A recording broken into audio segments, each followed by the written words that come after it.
Brendan, you're back in Sydney. You've been a couple of weeks in the Tron. Just a couple of fundamental differences between those two cities.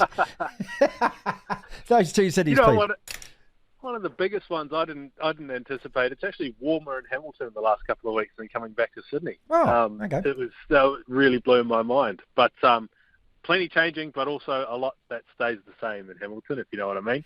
But good to get home for a couple of weeks. Yeah, but I mean, you can accuse the whole of New Zealand like that, can't you? I mean, I'm saying to my sons at the moment, say, look, catch a plane, come back. New Zealand's beautiful. It'll still be here, and most of it will still be exactly the same.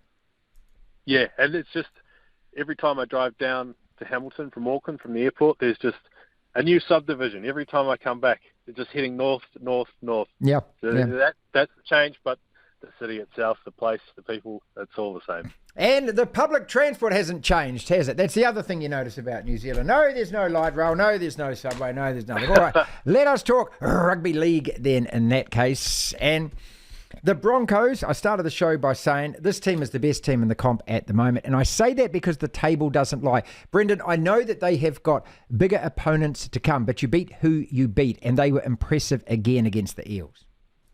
Yeah, absolutely. And it's one of the things as well, I think, I come on every week and say this is the best start of the season I can remember in easily a decade. The Broncos are top of the table, but they're also playing really good rugby league to watch. You often find, when the Storm was dominating or the Dragons were winning, it was pretty dour.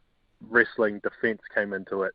The Broncos are actually playing some of the best rugby league to watch. And, like we say every week as well, when the Broncos are doing well, it's good for the NRL, it's good for rugby league. And top of the table, they are the best team in the comp. You can't deny it. They've beaten the Panthers. They've beaten the Eels as well. Last year's grand finalists. Broncos, number one team at the moment.